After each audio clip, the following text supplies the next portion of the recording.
All right, we're live. Yay! Yay.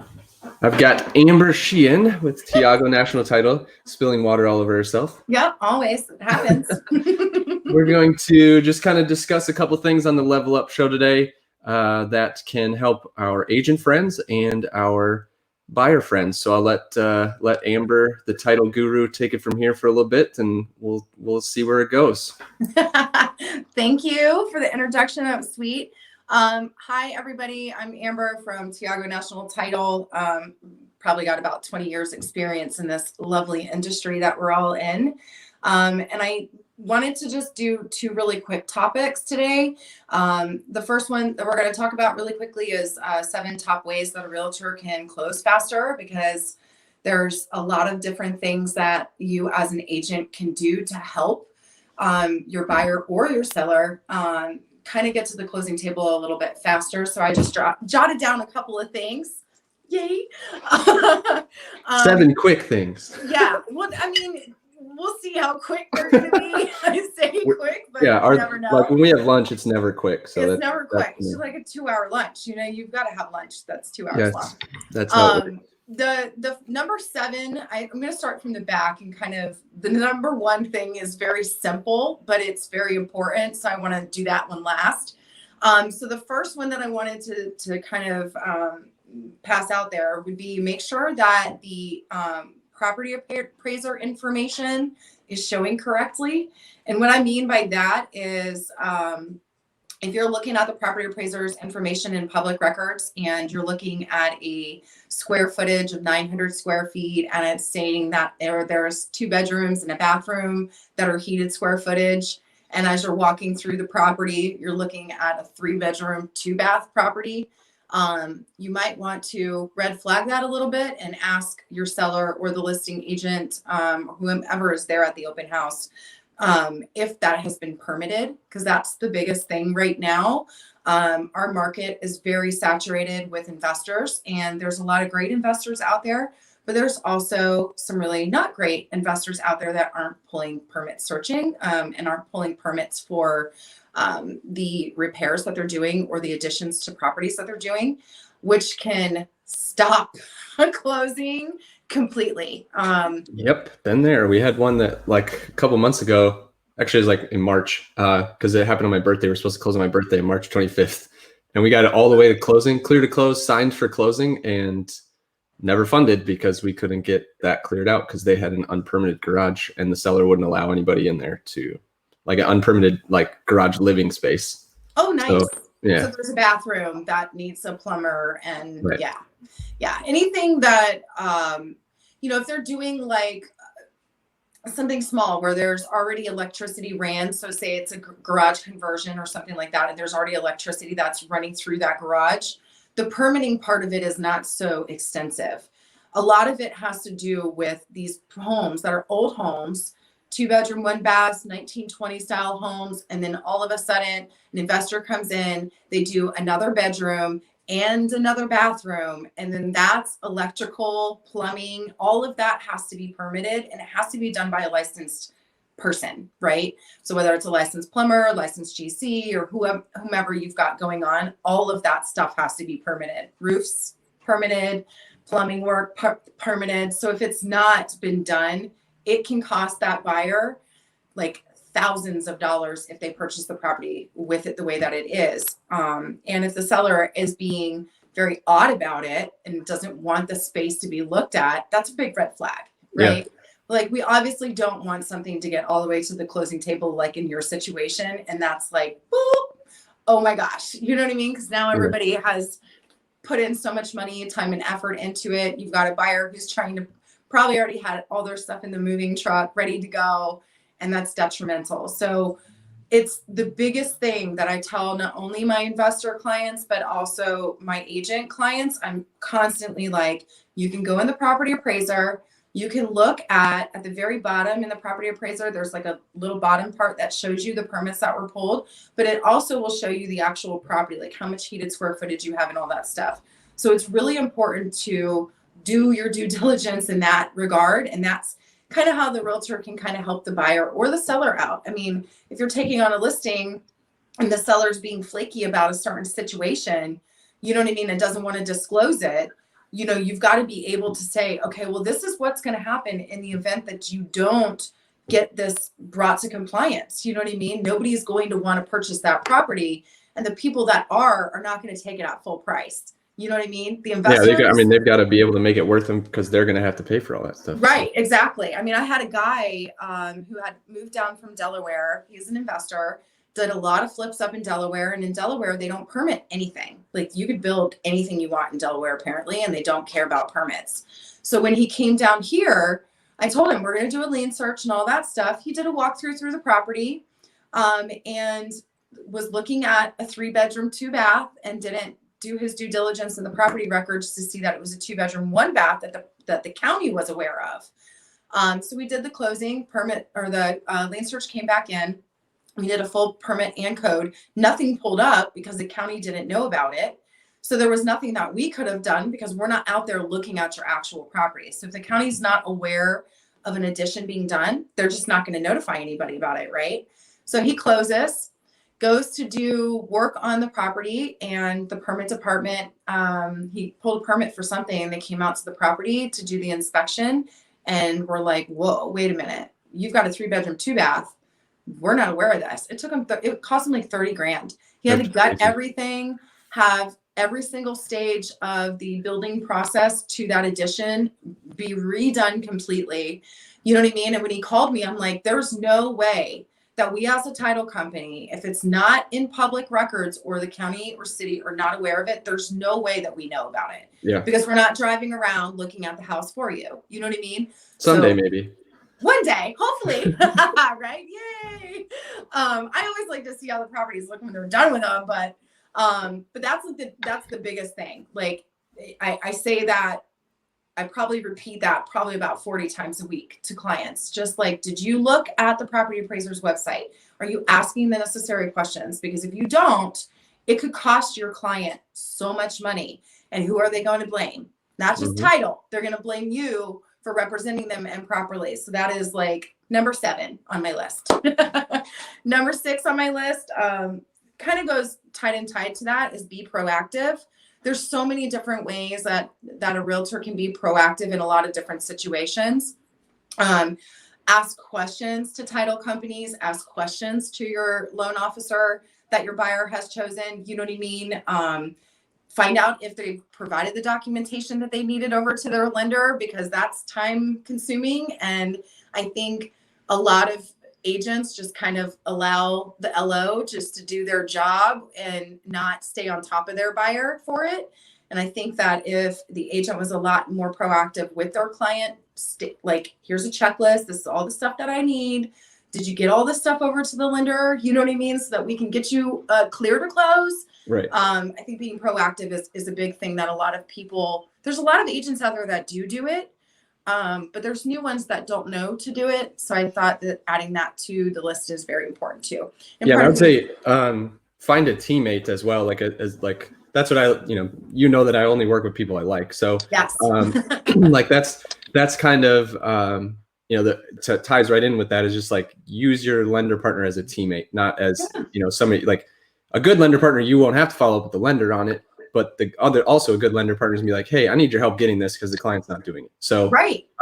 Communication that wise from our side, that's what we do, is like, if we're having trouble getting it from the client, we're like, hey man, we're not gonna close on time if you can't get this from your buyer. So like, it's amazing how many agents will jump off a bridge to go get a bank statement. So true. I mean, because they don't get paid until it closes. You know what I mean? And they've forked out gas money and time and energy and signage, all that stuff, from the listing side of things to the buying side.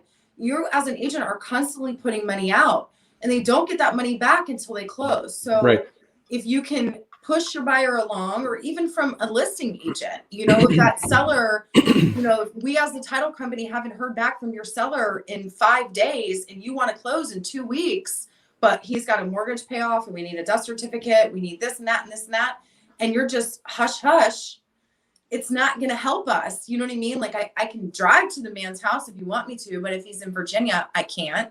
You know what I'm saying? So there's a lot of ways from both agents, whether it's a buying side or the listing side of things, to be proactive, be part of of the team, whether you chose the title company, whether you chose the lender, whomever, just be proactive in that. I think that if there's a lot more teamwork and we're all being proactive, you get to the closing table a lot faster. For And I've sure. dealt with agents that do that, and they are life-saving. You know what I Right. mean? I've got Yeah, none of wholesalers us that get will do paid till that. the end. So like, let's all work for our paycheck and Yes. get everything done Yes. for sure. So being proactive, I mean, stay on top of your client. You know what I mean? Just as much as you want to stay on top of us to do our job, it's also super helpful if there's being proactivity being done with our client as well. So that was my number 6. Cool. My number 5 was kind of coincides with what we just said, but help with the items that the lender needs. You guys do great jobs at pre-approving, you know what I mean? But just to pre-approve somebody doesn't necessarily mean that their, bank statement is now 40 days past due or like old, and you've got to have all that stuff within 30-day time frame. So I think that if they were to assist you with all of that, that would help, you guys get to the closing table a lot faster as well, because that's all we're trying to do. Number 4 was request permit and code searching from the title company, like when you send the contract in. Don't wait a couple of days before closing and say, hey, did you guys get a permit search? No, we didn't. Because if it's a retail transaction, the contract does not require us to do a code or a permit search. A lot of agents don't know that. I will say that the main brokerage that I know of that trains their agents that handle buyers to ask the title companies for that is Keller Williams. Like, they are really good about making sure that the buyer's agent knows, or that transaction coordinator knows, to ask the title company that they didn't choose to order a permit and code search right off rip. Those searches sometimes can take 10 business days to get back. So if we're waiting a week before closing and you just realize that we didn't order that because we're not responsible to do so because you didn't tell us, it kind of will delay things quite tremendously. There's a lot of really good transaction coordinators out there that already know that on the retail side of things, and they're very proactive with that stuff. So it's like we get a contract, we get an email that has a ton of information in it, and at the bottom, title, please order code and permit, because you need to know this stuff, right? Yeah. And that's part of being proactive. All this stuff kind of coincides together. But would that be something on my side as far as the lenders? I mean, you understand when we get something new in, we loop everybody in and we have our request for title. Mm-hmm. Is that something that we should add to ours, or would you say that would be better for the agent side to do? It's always better for the agent side to do it because it falls to their buyer. You know what I mean? And that's just a way that they can say, hey, guess what? I made sure the title company ordered a permit and a code search for you as part of their lien search.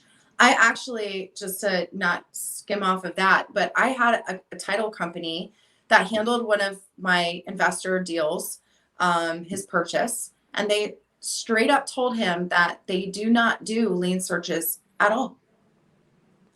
And it's actually part of the commitment. You know what I mean? So there's utility information that can fall on the buyer from a previous owner or a lien in regards to the utility bills. So I'm not doing that search. I'm like, what? So it's really important to ask that question. And I think it definitely needs to come from the buyer's agent because they represent the buyer. If the lender was to ask for that, that wouldn't be a bad thing. But I think at the beginning stage of things, when they're asking, hey, can we get the escrow deposit confirmation? Did you guys order a lien search that has code and permit for my buyer? And then they can sell it back to their buyer and say, we did this for you as an additional search just to make sure that the property is truly free and clear of any issues that could pop up. So it just makes them look better. You know what I mean? Yeah. They already look great, but it's just going to build that relationship a lot quicker with their buyer because, me as a buyer, I would want my agent to have my best interest in mind, and that's how they can do that. Right. So yeah. My number 3 was follow up on outstanding items. A lot of amazing lenders like Ryan and his team send lists in retail things of what you guys are still pending, whether it's an appraisal or whether it's W-9s or whatever it is, or W-2s, whatever. We do the same thing at Tiago. For example, we do a weekly file status on our retail deals as well as our investor deals, and it kind of gives everybody an outline as to what we're waiting on. A lot of those items sometimes fall on a buyer or a seller, like whether we need their information, we need their marital status, we need their social security number, we need their mortgage statement to order their payoff, whatever it is, or a signed authorization form in order to do so. We send a list every single week about that. And if the agent can follow up on those outstanding items with their client directly because they're copied, that would be tremendous. Because sometimes they don't know who we are. A lot of the times the listing agent chooses who the title company is, and that seller is just going with what their agent has stated. So when we email them, they're just kind of like, who is this? And Yeah. I don't want to give my social security number out. So if they could help in following up with those items, that would be really helpful for us as well.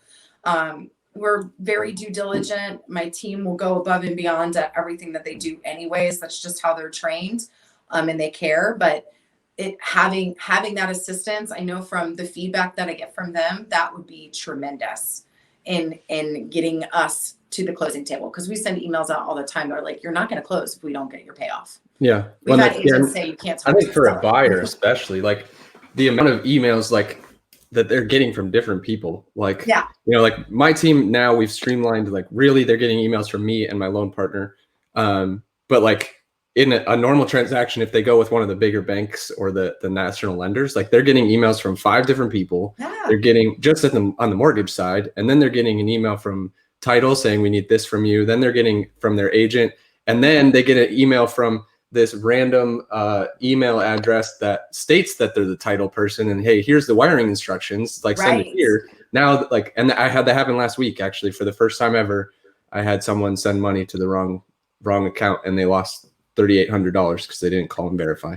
But yeah, because of, and he was just saying, like, I got emails from 20 different people, throughout this transaction, and it's like, that's what happened is he, he was ripe for that because there's so many different people emailing him. But like, it's streamlining that is such an important thing for everybody involved to just like know who your points of contact are for sure. Yes. And like we send welcome emails out to both the buying side and the selling side, agent wise first to get the information for their client. And then at that point, it would be an awesome thing for people to introduce who that title company is to their client directly and say, here's their contact information. This is who you're going to be speaking to. And these are your contacts. You know what I mean? Anytime I get an order, I have an automatic, like, thank you for your order. And it literally lists out everybody that's going to contact that client, their names, their addresses, their phone number, or email addresses, my bad, as well as their extension number. So that way they need to call them directly, if they need to talk to me directly, whatever it is, they've got our information right there. It's an automatic email that goes out every time I get a new order. So whether that's retail stuff, whether it's investing stuff, whether it's a refinance, it's usually a streamlined situation. So at that point, saying to your client, hey, this is the title company, this is the closer, this is the processor. If you get emails from them, it's important to respond back quickly. It would help. You know what I mean? So part of being proactive, all of this stuff kind of coincides, right?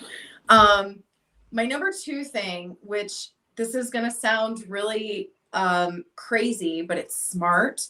Always have a backup plan, right? Like the market right now is so saturated and these properties do not sit very long. There's a lot of competition. There's people that are getting like 102 people showing up to an open house on a Saturday, like, which is unheard of, right? Like this time 2 years ago, that wasn't happening. You know what I'm saying? So there's not a lot of properties that are available to sell right now, which is where it becomes a seller's market.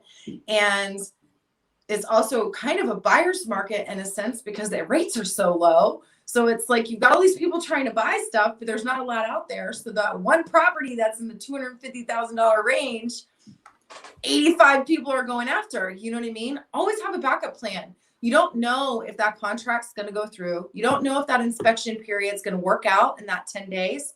So have a backup plan for your buyer. You know what I mean? Have a backup plan for your seller. So there's a lot of backup offers that happen in these situations. You know what I mean? So the listing agents are usually protecting their client, but the buying agents, what are you doing? You know what I mean? Like Have a backup plan at some point, always, always, always, always for your client. Because if you can say, we're going to offer this on this house, and I know this is the house that you love, love, love, but there's like 50 other people that are going to love, love, love this house too.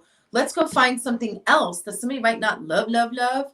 And you know what I mean? And try to watch that property to ensure that if something bad happens in your 10-day inspection period here, you've got a backup plan. Because I can't tell you how many people come to drop off an escrow deposit and they're like, this was the 5th house that we had to put an escrow deposit on because it fell through. And their facial expressions and their energy is just down, right? Like they've just basically almost given up. And it's like, here's my escrow deposit again. You know what I'm saying? Here's $2,000. Yeah, so here's I'll my come back and get it $2,000. next week. Hope it happens. You know what I'm saying? And then it's like, just have a backup plan. You know what I mean? And I know it's kind of hard in this market to kind of do that. So it's kind of, that's where I was like, this is going to sound really weird, but it's smart. You know what I mean? And if you can do your best to try to gauge what's going to happen. And if you do all your due diligence prior to even making an offer on that property, you probably won't even have this happen anymore anyways.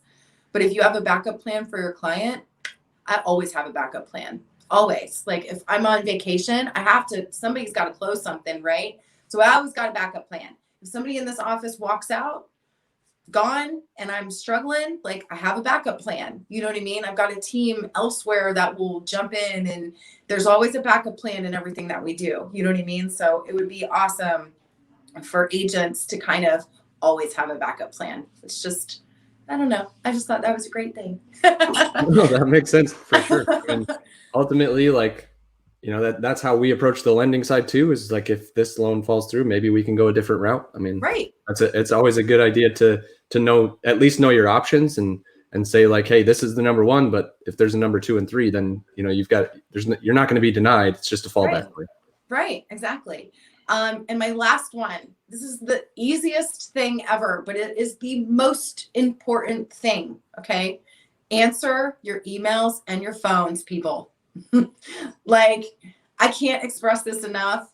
And I can't tell you how many things I see, because I'm part of a lot of groups, like title rep groups, and just all kinds of groups on Facebook. And the number one thing that I see the most common in comments is people saying, I just can't get a hold of my realtor. I just can't get a hold of this person. They won't answer my emails. Why? If you're under contract, I know you guys, we all have stuff going on, right? COVID has not been fun. It's been very difficult for everybody to work from home. You know what I mean? But answer your phone. Like, I don't care if you have 400 properties that you're listing right now, which that would be unheard of. But if you do, or you'd have a team behind you. If you should have an assistant. You know what I mean? Don't try to do it all yourself, because you're taking away the customer service. Customer service right now is the most important thing during a pandemic, as well as being in the market that we're in, right? There's so much competition. I mean, I could literally drive down 9th Street and 4th Street and see probably about 10 title companies. Yeah. You know what I mean? What am I going to do to set myself apart from everybody else? I answer my phone. I don't care if it's Saturday at 4 o'clock in the afternoon and I might be at having lunch or dinner with my boyfriend, whatever. I don't care. I'm going to answer my phone. Like, it's just, babe, got to call. This is business. Got to go. You know what I mean? Like, it's very simple. Pick up your phone. And if you can't answer somebody right away, my biggest thing training my teams is always to tell them, like, if you can't get to that customer, their request right there, at least respond and tell them, hey, I've got your request. I've got a couple things I got to do really quickly, and then I'm going to get right back to you. That way they know that you've heard them, and they're not sitting there waiting, because that's what they all do. Like, are you going to answer? Are you going to answer? Like, just answer your phone or your emails. That's the easiest thing to do, but it will help you get to the closing table a lot faster. Yeah. Like, totally will. Just we can't tell you what we need if you don't want to hear it. Exactly. So that's my 7 top ways for the agents. I also kind of flipped that into what can buyers do for their own due diligence, and a lot of the same things, right? Like, obviously get your lender their items they need ASAP. Search the property appraiser's website when you're looking at property. Do your own due diligence on that property. You don't have to have an agent license to do that. public records is available to everybody. And if you are in Pinellas County, you're going to Google Pinellas County Property Appraiser. There's the website. Put in the address. Look at the document. Get familiarized with it. You know what I mean? Same goes for Hillsborough County, Hernando County, Pasco County, any county that you're in the state of Florida, in honestly anywhere. I have netroonline.com is like the most amazing thing. Yep, that's what we use as well. Yes, it's got like the entire United States. You click on the state, it gives you all the counties. You click on that and it gives you property appraiser, tax collector, mapping, which is really important for like new build constructions and stuff like that, mapping and zoning. And then there's also, the clerk of the circuit court, which is where public records is. So if they can do their own due diligence as far as looking in the property appraiser as they're looking at these properties to see their square footage, so that when they go to that open house, they're looking at exactly what they thought they were looking at. It's going to get you there faster. Do your own code and permit search. I'm saying this now because the counties have probably gotten so tired of receiving thousands of emails, phone calls from title companies and investors and all this stuff. They've now made all of their information available online. So the only thing that you've got to know is if the property is within the city limit or the county limit.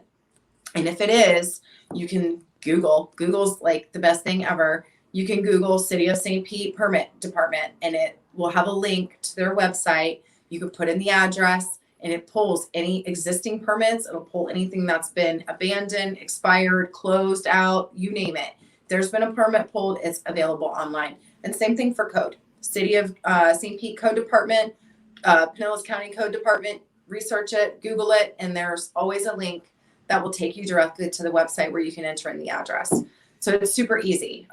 Our lien search companies actually contact the cities and the counties and go directly through them because they give a more extensive search. So the searching that's done online is a very quick thing to look at. Like we use it whenever somebody's got an open permit and they said that they've closed it, because then we could just go online really quickly and double check it. You know what I mean?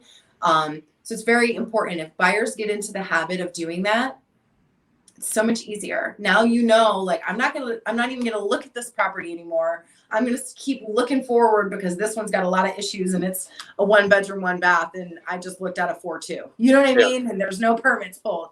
But the property appraiser gives you all that information. Permits that have been recently pulled on it, HVAC, windows, you name it. If they've pulled it, it's all in the property appraiser's website by property. And then always get approved with a lender before you look for a house. So much more important now because you're not going to be able to, like, you walk into the house at 1 o'clock, the offers due at 5 because there's 4 other offers. So exactly. And if you're not pre-approved and you think that you can afford a $400,000 house on a $30,000 a year salary, you're joking. You might want to get approved first so you know like what to look at. What is your worst case scenario? How much can I absolutely to the very brim afford? 250? Awesome. Now what's in my range of 250 and down? You know what I mean? You can always negotiate and stuff like that, but there's a lot of still, as odd as this is, there's still a lot of buyers that go looking at properties without pre-approvals. I'm in so many Facebook groups, obviously just like following along here and like buyer groups and stuff. And it's just like, hey, my lender told me I was 4 points away from being approved, made an offer this weekend. What can I do? Like, guys, like, one, I haven't seen your credit report, so no one in that group's gonna be able to tell you what to do. And 2, why? Just why? Like, I just want to respond with why, you know, like that's the tough part. It's just like, it's like when you get a credit card, do you just go out and start spending money before you know your limit? No, you don't. Some people. It's the same way. You know what I mean? Like your offer is going to get approved a lot faster if you have an approval letter, like from a lender. Like that's part of your offer. You know what I mean? Like you submit your contract in, and if you're paying cash, you have to have proof of funds, right? That shows that you can afford a $400,000 house or whatever, that you got that money in your account. And then the seller is going to be like, sold, done. You win. You know what I mean? If you are getting a loan and you have that pre-approval letter that your lovely agent can just say, here you go. They're already approved with the lender. Here's our offer. You know what I mean? You're going to be up a lot faster and you're going to be able to close a lot faster. I mean, it's just common sense to me. Yeah. I don't know. And always find a realtor. I mean, Common like, sense is not so common sometimes, but it's really not, and you can't teach that. Like, people are either born with it or they're not. I mean, that's just the way it is. It's black and white with me. I'm very black and white, as you know. There's no gray area here. Except for your shirt. You have a gray shirt. So that's except for my shirt, Yeah. but I got black on. There you go. There you go. I have TV Ria tonight at 6:30 at Godfrey's. So this is my attire, and I had to wash. We're not going to go there. Yeah. You had to wash your hair today. This is a whole process to put all this together. Okay, it's not like I could just take a shower, comb my hair, and just keep it moving. There's a lot more to women, unfortunately. And my last thing for buyers is get a realtor. Don't do it on your own, please. Please don't do it on your own. It adds so much additional stress onto, I'll say for myself, for title companies, when there's FSBO deals, like when the seller doesn't have an agent and the buyer doesn't have an agent, it is literally like, what do I do? Well, I can't help you through that because I'm not a licensed agent. I mean, I know the steps, right? Because I've done it all, right? I've done the mortgage side, I've done the title side, I've done the agent side of things. But find a realtor, because they are literally going to give you a checklist of things that you need to know before you even buy a house. I just did a closing yesterday with this amazing agent who had the buying side. And I think that was the first time in an actual closing sitting down. The girl had 3 mortgages because she did bond down payment assistance, and she also got a grant from the county for like 20 grand. It was insane. And as I'm going through all the documents, her agent, before I can even say the points that I've got this whole process down, before I could even say certain things about homestead and all that, her agent was on it. Like, don't forget, write this down, mom, because the mom came and all that stuff. It was big old, first time home buyer, young girl, like super sweet. And her mom's making notes and stuff. And like, I mean, I would say something and the agent's like, you got to write that down. That's a good point. Just little things, but if you don't have that agent by your side, you're like basically flying blindly. You know what I mean? Like, do you know that you have 10 days to an inspection period? Do you know a home inspector? Do you know a pest control company or a pest inspector that can come out to make sure that there hasn't been like rodents in the attic or whatever? Do you know an appraiser? If you're paying cash, you might want to get an appraisal done just to make sure that you're putting a good investment out of your pocket, your own pocket. You know what I mean? There's a lot of things that agents kind of will help for. And as a buyer, you don't pay for it. So why do it on your own? Yeah. I just feel like the seller pays for the agent. So why would you try to fly blindly as a buyer? I just don't understand it. I mean, I had an agent when I bought a house, and look at what I do for a living. Yeah. You know what I mean? But I don't know like that end of it. The biggest one that I see is the biggest problem ends up being in new construction as well, where they'll walk in, they'll say, don't use your agent, we'll give you a deal. And basically it's them saying, we don't want your agent involved because we want to control every step of the process. So then they end up using, the builder's lender, the builder's title company, and the builder's agent as their representation. So now it's 4 versus 1. Yep. And it's like, guys, just at least get an agent so that you have a third party. And if you're not using the agent, at least use an outside lender, because you need to have somebody on your side. Because right now, nobody's on your side. Like, you've got 4 people squared up against you, and you will not win any one of those arguments. So whatever money you're putting in for earnest money, that's either gone or you're buying a house. Those are the very two. True. I used to do new build construction with a certain title company and a certain new builder. And although that builder was probably one of the best builders out there, and I'm not going to say their name or any of that, but there was a lot of just buyers' feedback that was like, they're sitting in our lobby waiting until 2:00 in the morning because that builder's like, we got to close 1,200 in this quarter, or however many it was. It was just insanity. And you would have families with little kids and stuff like that just sitting in your lobby waiting for those docs to come over, because that lender that builder has everything they have, everything. So when I say 1,200, that was in a month that we did. And that was just out of one office. You know what I mean? So there's only so much that a processing department can do for a lending company. There's only so much the closing department can do. And if they've got 50 of those things in a day, How many hours are there in a day? How Right. long does it take them to work that file? Do Yeah. the math. You know what I mean? Hopefully Like they have they're 3 people working on closings at least for 50 closings. exactly. Like, I mean, I do 50 in, 2 weeks by myself, but I've got a team of processors behind me that Right. allow me just to focus on that. And without them, I wouldn't be able to do all of that. I mean, I do about 100 closings a month just myself. You know what I mean? And I would not be able to do that if it wasn't for them. You know what I'm saying? So always have a team behind you that has your back. And if you go with that listing agent, there's a lot of things that they can't disclose to you because they know the seller. It Well, and doesn't it's mean it's that. like, ultimately though, there's only one question that comes in is like, where does their loyalty lie? And it's Right. like, you know where their loyalty lies because it's with who they found first. Like that's who's writing their check. So Yep. like, who are they going to pay attention to more? Like, Yeah. And if you had an agent this entire time while looking for a house and then decided to do a new build and you just drop them and go with the listing agent, like what? Like, it's always amazing to me to see that, like, and it happens in the lending world too. Like, thank you for explaining yes. all of this stuff for 3 straight weeks and getting us under contract, but we're going to go over here because he's 0.125 better on the rate. Like, okay, cool. He saved you $9 a month.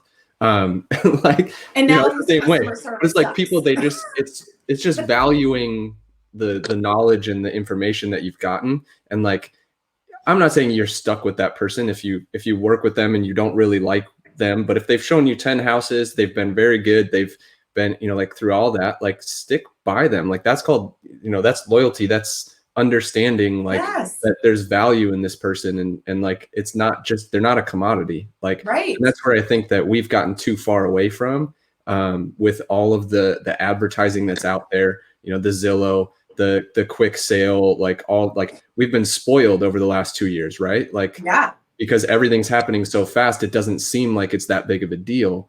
But like having that loyalty to that professional that you've worked with for so long is so important, because if they're giving it to you before you're even under contract, like if they're taking you out at a Saturday at 6 p.m. to show you a house, they're not with their family, they're with you. No. And like they're earning their paycheck before they get under contract. So like stay with somebody that you think is doing a good job for you. Don't try to, like, they're not a commodity. It's a person. Like Yes, it is. And they have a family and they don't get paid until it closes. Like, right. so if they just drove you around for 3 weeks to 40 different properties, that's gas money that just came out of their pocket. Now, if they're a single parent, now they can't feed their child because you just decided to buy.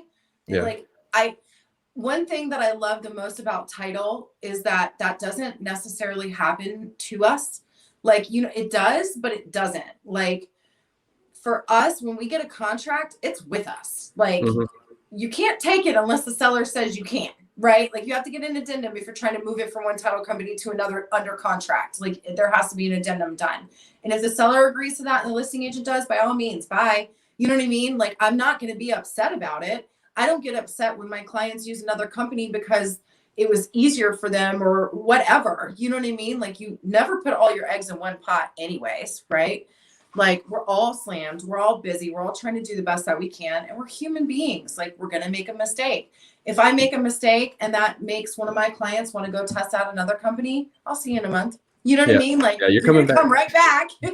Like, because, it's very hard to copy somebody as a person, and their standards and what they believe in and stuff. So loyalty is the biggest thing right now. I think for anybody that's in the real estate world, because we're all just trying to make it. We're all trying to make it through this. I actually work with a lot of different title companies where if they can't do a deal and I can do it, I do it. And if I can't do something, I send them right back. It's like, we're not here to hate each other. We're not here to work against each other. We're all trying to do the same thing. And the loyalty behind it is something that I when I hear that from an agent standpoint, I'm like, what? Your buyer just I've had clients work with people for 6 months and they've just left. Like, Yeah. I would lose my mind. I would Happens all lose the my time. mind. Happens all the time. how do you do that? You know what I mean? Like, it's just like, oh, well, their fee is like $20 less. I mean, it's $20, dude. If it's really Yeah, and that I've already given important you to $20 for free. yes. And I'm just like, can you reduce your fee? I mean, it's great. I would love to reduce my fees at all the time, but I got mouths to feed too. I have a team of 6 people. If I keep reducing fees, I got to let somebody go. And I love my people. You know what I mean? It's taken me 3 years to get to the point of where I'm at right now. And I've lost a lot of people and I've gained more people that were better than the last ones. You know what I mean? Everything always happens for a reason, but it's, I'm like, no, if you leave me, you better come back. Okay. Like, I'm not doing it. I could never do that. I could never have my paycheck ride on somebody else. And that I give agents and I mean, even lenders, you know what I mean? I give you guys mad props because my paycheck comes regardless in title. Like, I'm not a marketing rep. I'm a manager of 2 offices. You know what I mean? I do a lot of closings. And right now I just don't want to give those up because we have a great little flow going on right now. And I get paid regardless. If the file closers or not, my paycheck still comes on the 1st and the 16th. You know what I mean? As long as there's business in the door. So I can never do what you guys do. I think I give you guys like a lot of props, which is why a lot of my close friends are either lenders or realtors because I'm just like, you're my people. You know what I mean? But yeah, that is something that I'm like, loyalty is gone nowadays, and we need to get that back. Yeah, really, and I think badly. you find it in the right circles, but that's the biggest thing is, like I said, like I work with people I like there's loyalty in having people that are friends, and I just want to have more friends. That's all I want. That's all I want. Same way, same Yeah, exact way. exactly. I don't think that anybody on my client list, and I think I've got about 324 clients at this point between, from a national standpoint, right? I like every single one of them. And there's some that I'm like, and then they do something and I'm like, I love you. You know what I mean? So like I've turned people away just because they've been crappy to their client. And I just am like, you're talking to your seller like that? Like, or they've just been really just snaky. Or we had a lady, funny example, who's a realtor, and she has the seller who owned 7 properties. And this poor elderly man had tax liens on every single property, more than one, for many, many years. Okay. So many years, the IRS decided they wanted to foreclose on his properties. And she was so livid that we couldn't close. She's like, well, I'm just going to take it to another title company. I'm like, if another title company wants to close this, by all means, please go. Like, please, if they will close it, please go. But I've already checked through 7 different underwriters. You can't close over an IRS lien. You just can't. Like, especially if the attorney that's representing the IRS legitimately just told us, do not close these properties or you will get sued. Yeah. Guess what we do? Bye. You got to get that fixed, Mr. Dude. You know what I mean? Finally, we got a payoff and we got approval and all that stuff, but it took 2 months. And this entire time of 2 months, she would call and just be like, you guys just don't like me. And it's like, it's not that we don't like you. We're not picking on you. I care about my policy. And are you going to pay the $800,000 in tax liens this man has? No. But, she did her due diligence. She knew that they were on there. And her biggest thing was that she was helping the seller financially during this time. Like, so for the last 4 or 5 months, she's been financially helping the seller and she wants her money back, which I get, but title's not clear. You can't close. I mean, you just can't, you know what I mean? So yeah, relationships are a big thing. I think that's what makes our entire business go is relationships. It's why I love what I do, because I constantly am making relationships with people, whether they've chosen me or not. My goal is always to try to make them choose us. You know what I mean? So just like you do, but yeah, those are my things. I mean, I kept it really short and simple, even though we're 45 minutes in, but that's how we roll. Yep. That's what happens. Yeah. But I mean, just simple things, very simple things that, some people do really great at and some people don't know to do. So hopefully it helps some people out there. And if they don't know how to do property searching and stuff like that, you can always shoot me an email and I will show somebody. I'll even do like a Facebook Live and stuff like that, or like call them and show them, you know, where to go and all that kind of stuff through the systems. If people need the Natural Online website, let me know. Cool. I've got that on speed dial. Like that's like my best friend. So it's like my third link on my bookmark bar. So you need to put that up to the top. I got 2 other more important things above it, but yeah, that's mine. I mean, I've used that probably for the last, I would say 17 years now that I've been using Natural I've Online. used it since day one, about 6 years ago. So yeah, so it's the best thing in the whole world, and it's super easy. It's very user friendly, very, very simple. But if somebody gets stuck, you know, I'm always available, unless I'm sleeping. That's usually the only time I'm not available. It's when I Sounds sleep. good. Yeah. Well, I appreciate it, Amber, and I'm sure there's a bunch of people that also appreciate it. Obviously, if you guys have questions, put them in the comments, and we'll be around. So we'll talk to you soon. Thanks.